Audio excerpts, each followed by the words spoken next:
अरे माँ, सुनो। हाँ बेटा, बोलो क्या बात है। माँ, आज मेरे लिए जल्दी से खाना बना दो। आज मैं जा रहा हूँ और किसी को ठग कर लाता हूँ। अरे बेटा, तुम किसी को कैसे ठग पाओगे? तुम्हारे पिताजी होते तो वह जरूर ठग लाते। तुम तो अभी ठगाई में बच्चे हो। नहीं माँ, आप कैसी बातें कर रही हैं? मैं क्यों नहीं ठग सकता किसी को?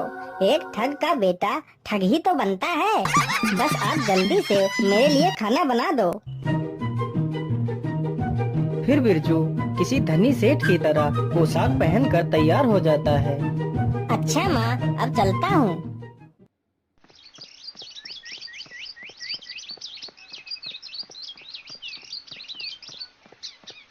बिरजू चलते चलते एक गांव के नजदीक पहुंचता है। तभी गांव के करीब ही चार ठग अपने खेत में काम कर रहे थे। अरे बड़े भैया, कितने दिन हो गए लेकिन हमने किसी को ठगा नहीं। हाँ बड़े भैया, मन्ना भैया ठीक कह रहे हैं। अब तो हमारे पास पैसे भी नहीं बचे हैं। जो थे वो सब खत्म हो चुके हैं। चलो भैया, आज किसी सेठ को ठगते हैं। अरे सुनो, उधर देखो, उधर कोई मुसाफिर आ रहा है। अरे हाँ, यह तो कोई धनी सेठ लग रहा है। अरे चलो चलो, इसे ही ठगते हैं। अरे भैया, इतनी कड़कती धूप में तुम कहाँ जा रहे हो? थोड़ा सा पेड़ की छांव में आराम तो कर लो और पानी वानी तो पी लो, फिर आराम से चले जाना। अरे नहीं नहीं भैया, मुझे थोड़ा सा जल्दी है, इसलिए मैं आराम नहीं कर सकता। वापसी में आते हुए मैं आपके पास जरूर रुकूंगा। अरे सेठ जी, कैसी बातें कर रहे हैं? काम तो पूरे जीवन करना है। काम के साथ साथ आराम करना भी तो जरूरी है। चलो अच्छी बात है, आप लोग नहीं मान रहे हो तो थोड़ा सा रुक ही जाता हूँ। जिस मुसाफिर को वह चारों ठग सेठ समझ रहे थे, वह तो खुद एक ठग था। तभी बिरजू घोड़े से नीचे उतरकर उन चारों ठगों के पास जाकर बैठ जाता है और चारों ठग यहाँ वहाँ की बातें करने लगते हैं। अरे सेठ जी, मैं आपसे एक बात कहना चाहता हूँ। अरे बोलिए भैया, बोलिए, आप क्या कहना चाहते हैं? सेठ जी, बात को बताने से पहले मेरी एक शर्त है। बोलिए भैया, आपकी क्या शर्त है? मैं आपकी शर्त मानने को तैयार हूँ, बोलिए। सेठ जी, मेरी शर्त यही है कि अगर आप मेरी बात को सच मानोगे तो कोई बात नहीं। अगर आप मेरी बात को झूठा मानोगे तो आपको 1000 रुपए देने पड़ेंगे। ठीक है भैया, मैं तुम्हारी शर्त से सहमत हूँ। अब बताओ, तुम क्या कहना चाहते हो? सेठ जी, बात यह है कि एक बार मैं अपनी भैंस चरा रहा था और हमारे खेत में गेहूं की फसल खड़ी थी। तभी मेरी भैंस गेहूं के खेत में घुस गई और पता नहीं खेत में कहीं खो गई। हमने पूरा खेत ढूंढ लिया लेकिन भैंस कहीं नहीं मिली। फिर हमने पूरी फसल कटवा दी, भैंस फिर भी नहीं मिली। फिर मैंने उसी फसल के गेहूं चक्की में पिसवाए लेकिन भैंस फिर भी नहीं मिली। और हद तो तब हो गई जब मैंने उसी आटे की रोटी बनवाई और जैसे ही मैंने रोटी का पहला टुकड़ा तोड़ा तभी भैंस की पूंछ मेरे हाथ में आ गई। तो मैंने भैंस की पूंछ पकड़ के उसे बाहर खींचा, तब मेरी जान में जान आई।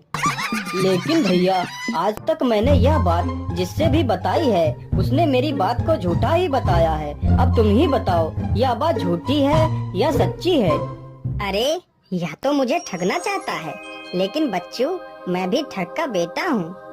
अरे हाँ भैया, कभी कभी ऐसी घटनाएं हो जाती हैं, सबके साथ हो जाती हैं। हमारे साथ खुद कई बार ऐसी घटनाएं हो गई हैं। मैं तुम्हें क्या बताऊं, आज ही हमारे साथ ऐसी घटना हो गई।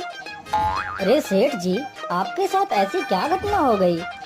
अरे नहीं भैया, मैं भी अपनी बात ऐसे नहीं बताऊंगा। मेरी भी एक शर्त है। बोलिए सेठ जी, आपकी क्या शर्त है?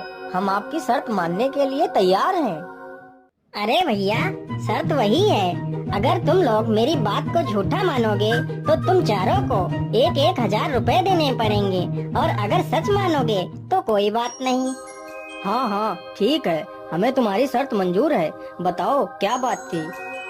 अरे भैया, क्या बताऊं, आज जब मैं तैयार होकर सुबह काम के लिए निकलने वाला था, तभी मेरी सेठानी जी ने कुछ सुंदर पकवान बनाए थे और वो कह रही थी कि पकवान खाकर ही जाना, लेकिन मुझे काम की ज्यादा जल्दी थी तो मैं पकवान खाए बिना ही आ गया। लेकिन मेरी सेठानी जी मुझसे इतना प्रेम करती हैं कि वह पकवान लेकर मेरे पीछे पीछे यहाँ तक आ गई हैं। लेकिन सेठ जी, आपकी सेठानी जी तो कहीं नजर नहीं आ रही हैं। अरे भैया, यहाँ नहीं, उधर देखो, वहाँ वो मेरी सेठानी आ रही हैं। अरे बाप रे बाप, वह तो हमारी बहन है। यह सेठ तो हमसे भी बड़ा ठग है।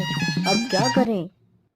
अगर हम लोगों ने इसकी बात को झूठ कहा तो यह हम चारों से 1,000 रुपए लेगा, और अगर हमने इसकी बातों को सच कहा तो यह हमारी बहन को ले जाएगा। भैया, मेरी मानो तो अपनी बहन को इस सेठ के घर भेज देते हैं। वैसे भी हमें आज नहीं तो कल अपनी बहन का विवाह तो करना ही था।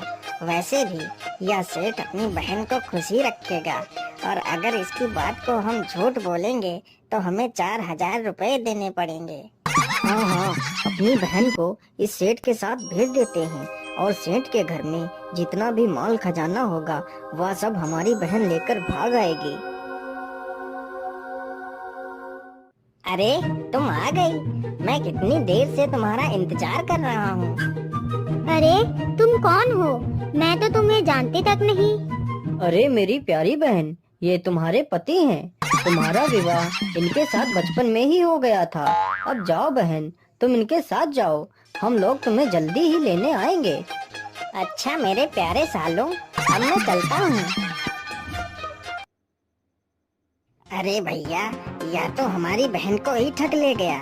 हम इसे छोड़ेंगे नहीं। चलो, हम कल ही इसके घर चलेंगे।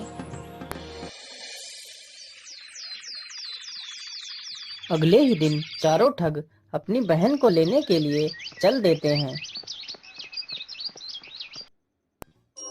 अरे भैया, आप लोग आ गए।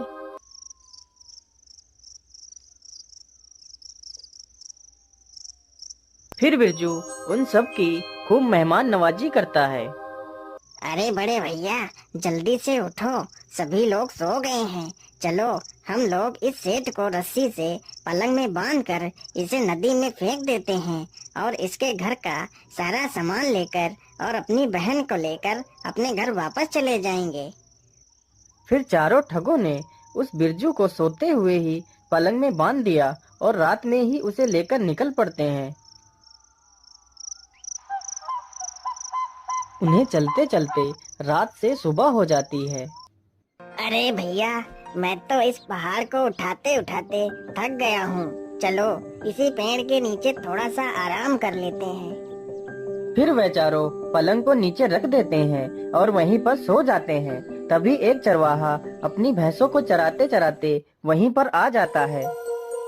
अरे भैया, यह लोग आपको बांधकर कहाँ ले जा रहे हैं? क्या बताऊं भैया, ये चारों हमारे साले हैं। इनकी एक बहन का विवाह हमारे साथ हो चुका है। इनकी एक दूसरी भी बहन है, तो ये लोग उसका विवाह भी मेरे साथ करना चाहते हैं। ये कहते हैं कि इन्हें कहीं लड़का नहीं मिल रहा है। मेरे लाख मना करने के बावजूद भी यह लोग नहीं मान रहे और मुझे बांध कर ले जा रहे हैं। तो भैया क्यों ना इनकी दूसरी बहन का विवाह मेरे साथ करवा दो? हाँ, क्यों नहीं, जरूर करवा सकता हूँ। पहले जल्दी से मुझे इस रस्सी से खोल दो और मेरी जगह तुम चुपचाप होकर लेट जाओ। मैं तुम्हें रस्सी से बांध देता हूँ। बिरजू जल्दी से उस चरवाहे को पलंग में बांधकर वहीं पेड़ के पीछे छिप जाता है। अरे मुन्ना, उठो और देखो, सूरज निकल आया है, जल्दी चलो।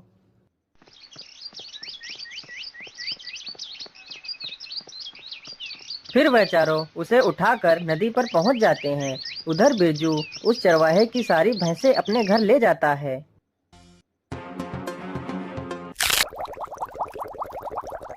चलो भैया, इस ठग से हमें छुटकारा मिल गया। अरे ये क्या, यह ठग तो यहीं बैठा है। अरे जीजा जी, तुम यहाँ पर कैसे? और इतनी सारी भैंस तुम कहाँ से ले आए हो? अरे ये मत पूछो, तुम लोगों ने हमारे साथ बहुत अन्याय किया है। तुम लोगों ने मुझे नदी के किनारे ही फेंक दिया था। अगर थोड़ा सा और आगे गहरे पानी में फेंकते तो इससे भी ज्यादा अच्छी अच्छी भैंस पकड़ कर ले आता। अब क्या करूं? तुम लोगों ने मुझे किनारे ही फेंक दिया तो यही मिली है भैंस। अरे जीजा जी, क्या बात कर रहे हो? चलो जीजा जी, मुझे भी कुछ पैसे दिला दो। हाँ जीजा जी, मुझे भी भैंसे चाहिए, चलो जल्दी। अच्छा, तो तुम लोगों को भी भैंसे चाहिए तो चलो मेरे साथ। मैं जहाँ बोलूँ तुम लोग वहीं कूद जाना और अच्छी अच्छी भैंस पकड़ कर ले आना। बिरजू उन चारों ठगों को नदी की गहरी धारा के सामने ले जाता है। अरे सुनो, तुम लोग जल्दी से इस जगह पर कूद जाओ, नहीं तो लोग तुमसे पहले ही सारी भैंसें लूट ले जाएंगे। चारों ठग बिना देर किए हुए नदी की बीच धारा में छलांग लगा देते हैं और उसी में डूबकर मर जाते हैं। फिर बिरजू अपने घर वापस चला जाता